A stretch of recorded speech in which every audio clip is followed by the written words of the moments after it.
Hello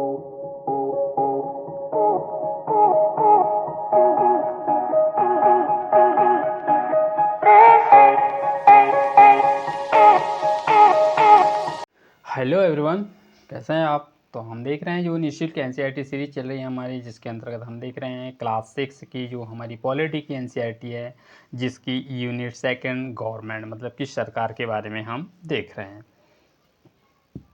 जिसका आज हम देखेंगे चैप्टर नंबर 4। चैप्टर नंबर 4 में क्या है, लोकतांत्रिक सरकार और प्रशासन, मतलब कि किस तरह से लोकतांत्रिक सरकार है और किस तरह से अपना प्रशासन करती हैं, जिसके बारे में हम आज देखेंगे।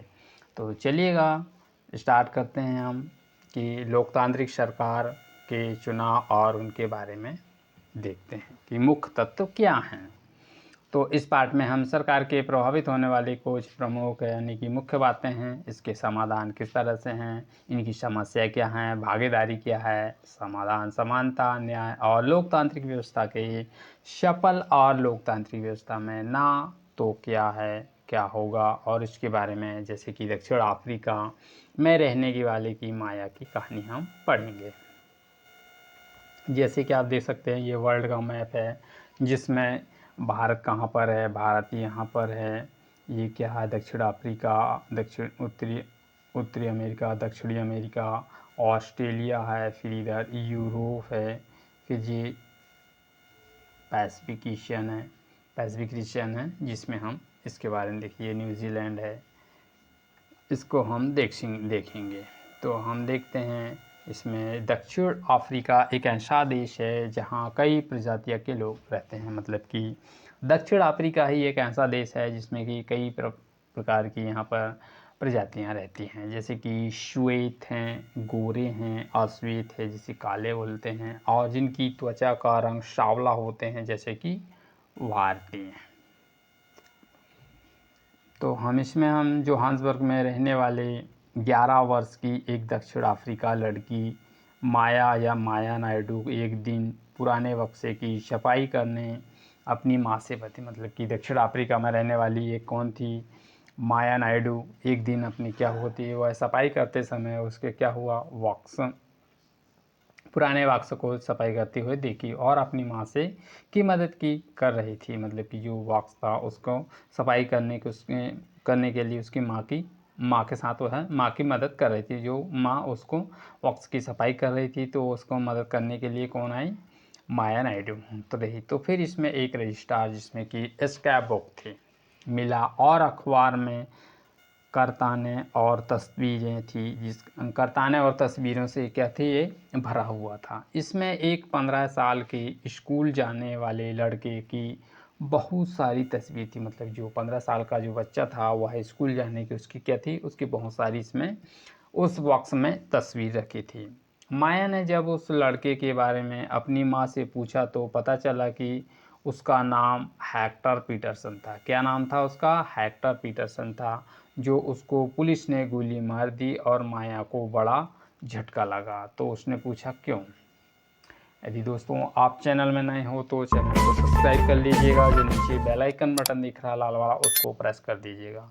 और आप सभी का एग्ज़ाम स्टडी चैनल पे स्वागत है, और आप इसमें इस तरह की बहुत सारी आपको वीडियो मिलेगी जिसमें कि हम सारी एनसीईआरटी को कवर करेंगे पूरे डिटेल से, जिसमें हम एनसीईआरटी को पढ़ रहे हैं। तो हम देखते हैं फिर इसमें इस तरह की कहानी सुनाती हैं और माया ने माँ को समझाया, मतलब कि इसमें इस बॉक्स को खोला जिसमें माया ने अपनी माँ को समझाया। तो हम देखते हैं इसमें फिर माया ने माँ को समझाया कि दक्षिण अफ्रीका में रंगभेद की शासन यानी कि शासित था, मतलब कि दक्षिण अफ्रीका जो है उसमें क्या था, रंगभेद का कानून से शासित था। फिर रंगभेद का मतलब है कि त्वचा चमड़ी का रंग के आधार पर भेदभाव करना। रंगभेद का मतलब क्या है कि अपनी त्वचा काली या गोरी है उसके आधार पर इसका भेदभाव करना। दक्षिण अफ्रीका में कई प्रकार की प्रजातियां हैं, इसी आधार पर अलग अलग समूह में बांटा गया है। कहीं पर यानी कि वहाँ कानून के मुताबिक श्वेत है, अश्वेत है, भारतीय और अन्य प्रजातियां हैं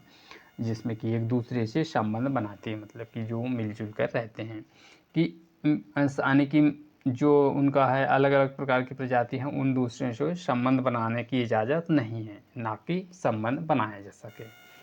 और विभिन्न प्रजातियों के लोग ना तो वह एक दूसरे से आसपास रहते हैं और ना ही वो आम सुविधा का इस्तेमाल कर पाते हैं और ना ही वो और उसमें कानून यानी कि कानों पर विश्वास रखते हैं और वह माया ने अपने कानों पर विश्वास किया। तो हम फिर इसमें देखेंगे न यानी कि माया को अपने कानों पर विश्वास नहीं हो रहा कि इस तरह की यहाँ पर रंगभेद की नीति चलती है। रंगभेद कानून के तहत जिस तरह का जीवन था उसके बारे में बात बताते हुए माया की माँ की आवाज़ में गुस्सा हुआ, मतलब कि वह गुस्सा था। उन्होंने बताया कि श्वेत और अश्वेत लोगों में अस्पताल और अलग अलग होते थे, मतलब श्वेत लोग और अश्वेत लोग में अस्पताल कैसे थे, वह अलग अलग होते थे। अस्पताल की गाड़ियाँ भी थी, श्वेत लोगों के लिए अस्पताल में गाड़ियाँ थी जो ज़रूरत के हिसाब से कानून को सुसज्जित होती थी। श्वेत अश्वेत लोगों के लिए गाड़ियाँ थीं, उनमें सुविधाएं उपलब्ध नहीं, मतलब कि अश्वेत लोगों के लिए गाड़ियाँ थी परंतु उसमें पूर्ण असुविधा थी, मतलब कि पूरी युक्तियाँ जो श्वेत लोगों के लिए जो गाड़ी में सुविधाएं थी उसमें, और जबकि अश्वेत लोगों की इस तरह की सुविधाएं उपलब्ध नहीं थी। इसके बारे में रेल बॉक्स में अलग अलग बॉक्स होते हैं जहाँ पर श्वेत अश्वेत लोगों के लिए बस स्टैंड भी अलग अलग होते हैं।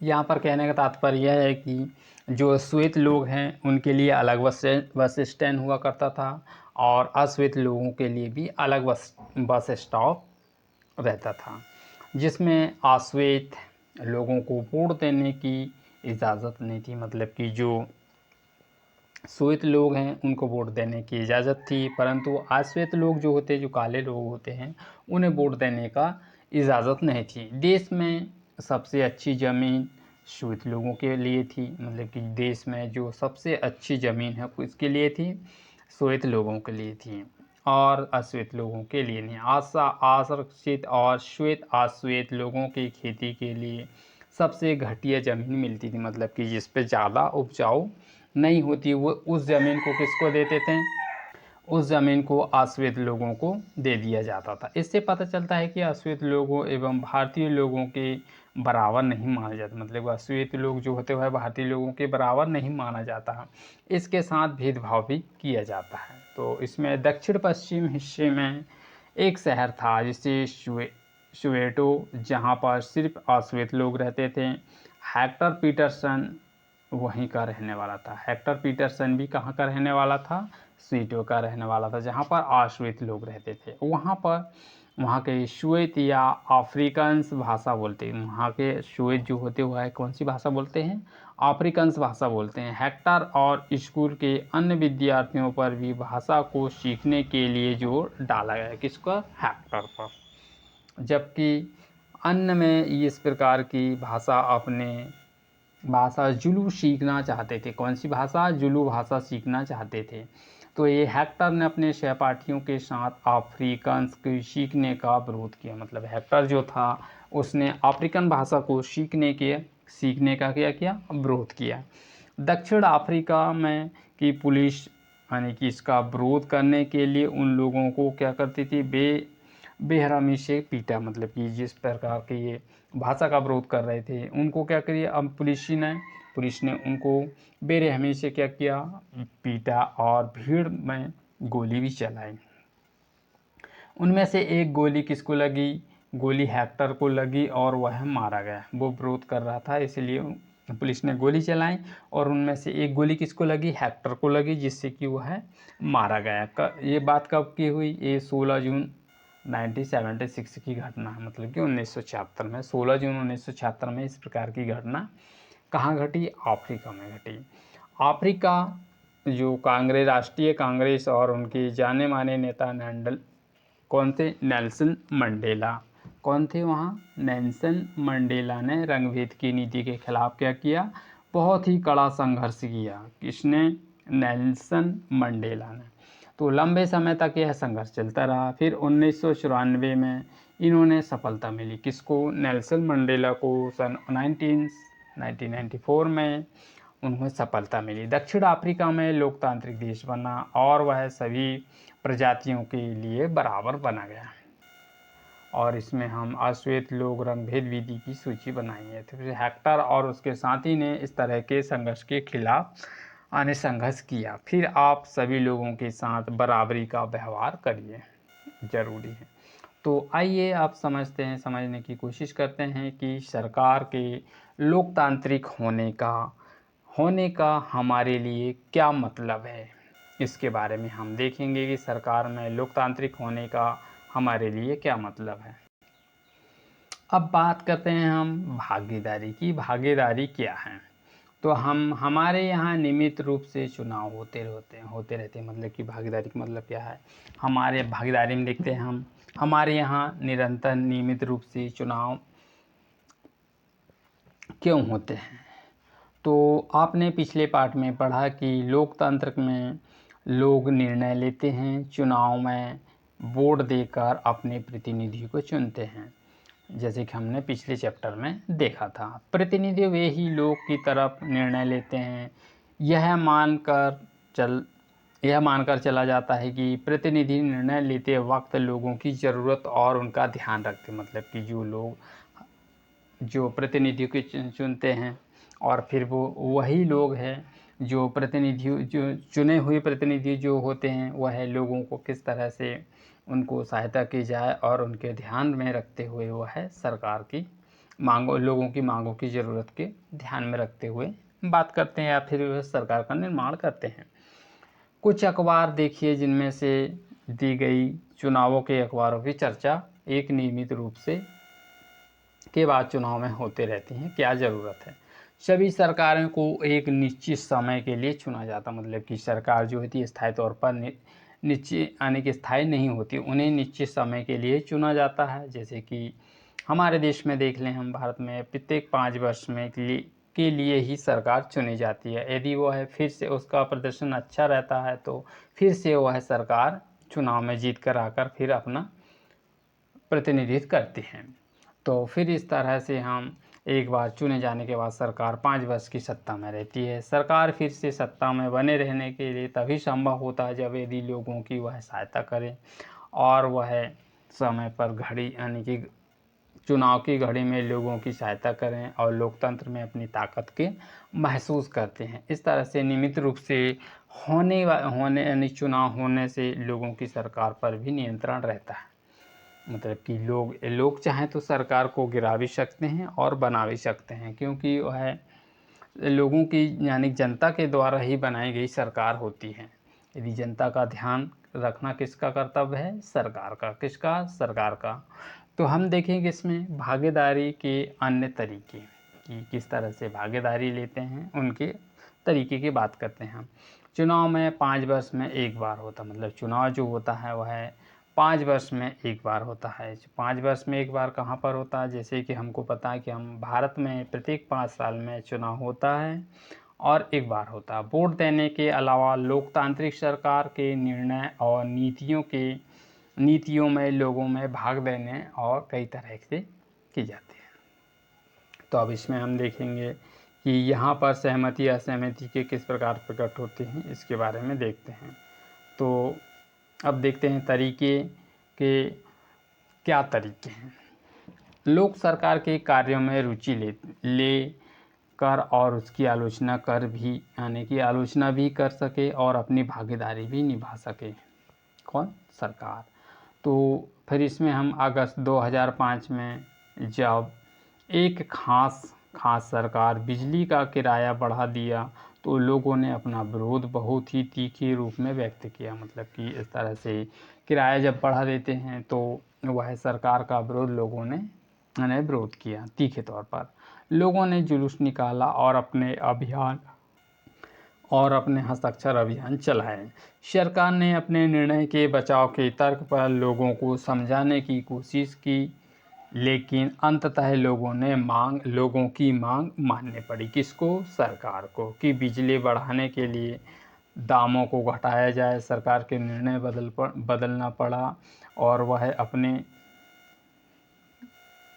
कई तरीकों से लोग राय व्यक्त कर सकते हैं और सरकार को यह समझा सकते हैं कि उसके उसे क्या कार्रवाई करनी चाहिए। इन तरीकों को धरने, जुलूस, हड़ताल, हस्ताक्षर अभियान भी और आदि शामिल हैं, जिसके ज़रिए ही यह जो बात गलत और न्याय संगत नहीं है उन्हें हम क्या करते हैं, सामने लाया जा सकते हैं। तो इसमें सरकार से पीड़ितों और मुआवजे से संबंधित है। पोस्टरों में लगे हुए, जैसे कि दीवारों में पोस्टर है, उसमें शहरी सुंदरता, इसके बारे में आप देख सकते हैं। फिर इसमें कार्रवाई एवं चिंता, यानी कि किस तरह से चिंता विषय है, और वह है भारत में बाघों की संख्या लगातार घट रही है, यानी कि गिरावट हो रही है। जंगल चोर उनका शिकार करके मार रहे हैं और इस तरह से खान पान पाने के लिए कर रहे हैं। सरकार ने इन मुद्दे को पूरी गंभीरतापूर्वक नहीं लिया। यदि सरकार इस तरह के होने वाली घटना का गंभीरतापूर्वक से निर्णय लेती तो सरकार उन पर जल्द ही कार्रवाई करनी, यानी कि इस तरह की घटना नहीं होती। फिर इस कार्रवाई करने से जंगल चोरों को गिरफ्तार करना चाहिए और बाघों की सुरक्षा के लिए अनेक नियम बनाएं और कानून को लागू करना ऐसा ही नहीं है। बहुत ही सारे लोग इसमें अब सालों से बाघ में विलुप्त प्राणी हो रहे हैं। मोहन राय पाल गुवाहाटी आसाम इसमें उन्होंने बतलाया। तो इसमें हम देखेंगे आपकी अखबार, पत्रिकाएं एवं टेलीविज़न में जनता से जुड़े मुद्दे, सरकार और जिम्मेदारियों पर चर्चा कीजिए, महत्वपूर्ण भूमिका निभाते हैं। जहाँ पर सच है कि वह लोकतांत्रिक की भागीदारी हैं, मौका देते हैं, वहीं देश में सच और सभी वर्ग के लोग हैं जो मौका नहीं मिल पाता है।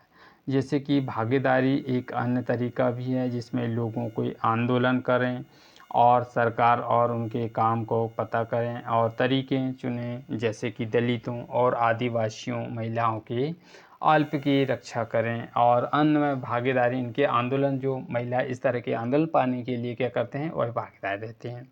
अगर देश के लोग सजग हैं तो उस देश में रुचि भी है, उसके बारे में रुचि लेते हैं। मतलब कि जिस देश में लोग सजग या सभी उनकी जानकारी उनको मिलती है तो वह सजग रहते हैं, जिससे कि वह आगे चलने में रुचि रखते हैं। और देश कैसे चलाया जाए कि उनको, लोगों को जो पढ़े लिखे हैं तो उनको समझ होती है। तो लोकतांत्रिक सरकार, यानी कि लोकतांत्रिक स्वरूप भी और मजबूत होता है, जिसके कारण लोकतांत्रिक जो स्वरूप है वह बहुत ही मजबूत होता है। अगली बार अगर हमें शहर, कस्बे या गांव की गली में कोई जुलूस गुजरना, मतलब कि लोग जो होते हैं शहर या गांव में इस तरह से जुलूस निकालते हैं या जुलूस करते हैं, तो हम एक क्षण रुक कर, यानी कि रुक कर उनसे बात करेंगे कि किस तरह से या किस कंडीशन में या किस स्थिति में इस तरह से जुलूस निकाला गया है। तो उसमें भाग लेने वाले लोगों में कौन है, किस मुद्दे पर प्रदर्शन कर रहा है, कि क्या है, किस तरह से आप ये प्रदर्शन कर रहे हैं। तो हमें यह समझने के में मदद मिलेगी कि हमारी सरकार कैसे काम कर रही है। यदि लोगों को सरकार के द्वारा जो काम किए जा रहे हैं यदि वो पसंद आते हैं तो उन्हें कुछ नहीं होता। यदि उनमें से कुछ ऐसे भी होते हैं जिससे कि सरकार का विरोध करते हैं और इस तरह से ये जुलूस निकालते हैं। विवादों का समाधान, मतलब किस तरह से हम विवाद हैं उनका समाधान कर सकते हैं। आपने माया की कहानी में पढ़ा है कि कैसे विवादों की समस्याओं का समाधान करने के लिए कई तरह से हिंसा का प्रयोग किया। ऐसा क्यों है, जैसे कि प्रदर्शन के बारे में दिखलाया गया है। तो हम देखेंगे इसलिए होता है कि प्रदर्शन होता है कि समूह का मान लेते हैं और एक दूसरे के समूह में विरोध करने से रोकने के लिए इस्तेमाल करना उचित होता है जो उनका समूह है। माया की कहानी को दोबारा पढ़िए और क्या आपको पता चलता है कि पुलिस द्वारा जो हेक्टर को गोली मारी, यानी कि जाति विरोध के बारे में, इसके में यानी कि हेक्टर को क्या करी थी, पुलिस ने गोली मारी थी। विवाद तब उभरता है जब विभिन्न सांस्कृतिक, मतलब कि इस तरह के विवाद कब उभरता है जब विभिन्न तरह के सांस्कृतिक है और धर्म है, क्षेत्र है, आर्थिक पृष्ठभूमि के बारे में लोगों को एक दूसरे के साथ क्या तालमेल नहीं बिठा पाते हैं। ऐसा तब होता है जब कुछ लोगों को लगता है कि उनके साथ भेदभाव किया जा रहा है। लोगों अपने विवादों को ख़त्म करने के लिए इस तरह से हिंसात्मक तरीके को अपनाते हैं, मतलब अपना विवाद किस तरह से निपटाए उसके ख़त्म करने के लिए इनका तरीका अपनाते हैं। अन्य लोगों ने माया, जैसे कि भय, असुरक्षा भावना फैलाती है। सरकार की यह जिम्मेदारी होती है कि विवादों का समाधान करें। धार्मिक जुलूस और उत्साह के बारे में कई समस्या का मानते हैं। उदाहरण के लिए धार्मिक जुलूस किस तरह रास्ता से निकलता है, यह कई तरह के विवाद के कारण ही बन जाते हैं और कई हिंसा भड़कने लगते हैं, भड़कने का खतरा रहता है। कभी कभी जुलूस से लोग उत्तेजित हो जाते हैं और कई लोग जुलूस में पत्थर फेंकने लगते हैं, जिससे कि इस तरह से वह रोकने की कोशिश कर रहे हैं। सरकार खासतौर पर पुलिस के मौके पर बहुत ही क्या करती है, महत्वपूर्ण भूमिका निभाती है। पुलिस की जिम्मेदारी सुनिश्चित करने के लिए यह आपस में टकराव की स्थिति को ना पैदा हो सके, ना ही हिंसा भड़के और वह पक्षों की जगह जगह पर बैठाएं कार्रवाई, ताकि विवाद का समाधान किस तरह से यह विवाद है उसका समाधान हो सके। तो इसमें भारतीय संविधान के बुनियादी निबंध और के नियम है, कानून दिए गए हैं। ये कानून सरकार के लोगों के लिए सबको यह मानना पड़ता है कि विवादों का समाधान नहीं कानून के आधार पर होता है। जैसे कि नदियों में कई प्रकार के विवाद का बन जाना है और इसमें कुछ तरह कई राज्य जैसे होते जो नदियों के विवाद से होकर बहती है। जैसे कि एक राज्य है, एक राज्य से दूसरे राज्य में जाती है नदियाँ, तो उस पानी को लेकर उनमें विवाद उत्पन्न हो जाता है। राज्यों में नदी गुजरती है तो वह उनके बीच में नदी का बंटवारा विवाद का कारण बन जाता है कि नदियों का पानी भी इधर भी आए और उधर भी जाए, जिससे कि उनमें विवाद उत्पन्न होने लगता है। तो उदाहरण के लिए आप देखेंगे कर्नाटक है, तमिलनाडु के बीच में कौन सी नदी विवाद है, कावेरी नदी का पानी के लेकर चल रहा है विवाद है, जिसके बारे में आपने सुना होगा। कर्नाटक में कौन सा है, कृष्णा सागर बांध है, भरा हुआ है। पानी के कई जिलों से सिंचाई में इससे की जाती है। कौन से बांध से, कृष्णा राजा सागर बांध से ये बांध है, जिससे कि सिंचाई की जाती है। यह पानी बेंगलुरु शहर की ज़रूरत में पूरी तरह होता है। कौन से शहर में, बेंगलुरु शहर में यह पूरी तरह होता है। तमिलनाडु के मैंटोर बांध में भरे हुए हैं। नदी के पानी है राज्य में डेल्टा की सिंचाई के लिए होती हैं। तो इसमें हम अब देखेंगे कि जैसे कि इसमें दिखाया गया है कि ये क्या है, पिछले 30 सालों में 2 राज्यों के बीच के विवाद में रहे बावजूद कावेरी नदी का जो पानी है, इसमें हम देखेंगे कि दोनों बांध में एक ही बांध बने हैं, नदी पर बंधे हैं।